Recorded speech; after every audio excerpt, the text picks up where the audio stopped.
ஜீ Tamil Saregamapa little champs season 5ல் 10th கொட்டா ரவுண்டில் அபிஷேகா அவர்கள் கண்டா வர சொல்லுங்க பாடலை அவ்வளோ அற்புதமாக பாடி ஆத்மார்த்தமாக பாடி கோல்டன் ஷவர்லாம் வாங்கியிருந்தாங்க. எல்லார்கிட்ட இருந்தும் பாராட்டு வாங்கியிருந்தாங்க.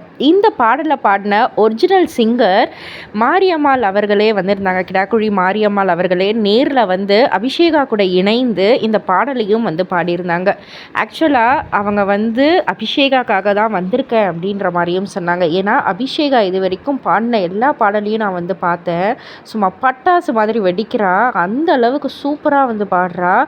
வாழ்த்துக்கள் அந்த பொண்ணுக்கு நல்ல உயரம் வரணும் அப்படின்ற மாதிரி வந்து அவங்களுடைய ஆசையையும் வந்து கொடுத்துருந்தாங்க.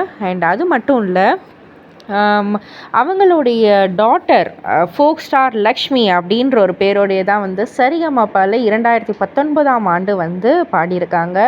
ஸோ அவங்களுடைய அம்மா தான் வந்து மாரியம்மாள் அப்படின்றதே வந்து ஸ்ரீனி சார் வந்து ரொம்ப வியந்து ரொம்பவே பாராட்டியிருந்தாங்க.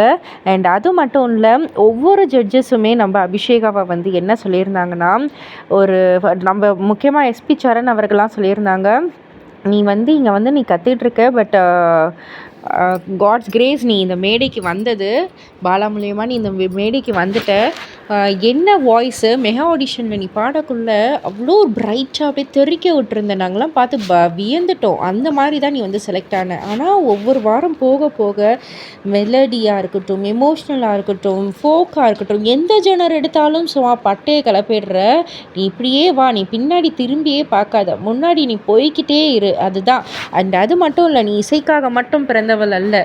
உன்கிட்ட வந்து அந்த ஒரு நடிப்பு திறமை இருக்குது, டான்ஸ் நல்லா பண்ணுற, அந்த எக்ஸ்ப்ரெஷன் அழகாக, அந்த முகபாவனை அழகாக காமிக்கிற. ஸோ அந்த கலைக்கு நீ வந்து அர்ப்பணிக்கப்பட்டவளாக இரு. எல்லாவுமா நீ வந்து உனக்கு என்னென்ன வாய்ப்பு கிடைக்குது எல்லாத்தையுமே நீ பண்ணு. கண்டிப்பாக நீ ஒரு மிகப்பெரிய ஸ்டாராக வருவ அப்படின்ற மாதிரி எஸ்பி சரண் அவர்கள் சொல்லியிருந்தாங்க. அண்டு ஸ்வேதா அவர்களும் நீ வந்து சூப்பரான ஒரு ஃபைண்டு, நீனு கண்டிப்பாக நீ வந்து ஒரு மிகப்பெரிய ஆர்டிஸ்ட்டாக வருவ, அதில் எந்த சந்தேகமும் இல்லை. ஒரு பாடலை நம்ம வந்து பாடிடலாம், ஆனால் இந்த அளவுக்கு உள்ளார்ந்து ஆத்மார்த்தமாக வந்து அப்படியே ஈக்குவல் டு ஒரிஜினலாக வந்து பாடிட்டேன்னு ஸ்ரீனி சார் கூட சொல்லியிருப்பாரு. ஸோ இது வந்து ஒரு ஆர்டிஸ்டால் மட்டும்தான் முடியும். நீ வந்து அவ்வளோ சூப்பராக பாடிட்ட அப்படின்ற மாதிரி வந்து பாராட்டியிருந்தாங்க. ஆக மொத்தத்தில் அபிஷேகாவுக்கு வேறு லெவலில் ஒரு ஃப்யூச்சர் இருக்குது அப்படின்னே வந்து சொல்லலாம். இதை பற்றி நீங்கள் என்ன நினைக்கிறீங்க? உங்களுடைய கருத்து என்ன அப்படின்றத கீழே உள்ள கமெண்ட் பாக்ஸில் குறிப்பிட்டு சொல்லுங்கள். மறக்காமல் சேனலை சப்ஸ்கிரைப் பண்ணி பக்கத்தில் உள்ள பெல் ஐக்கானை கிளிக் பண்ணிவிடுங்க.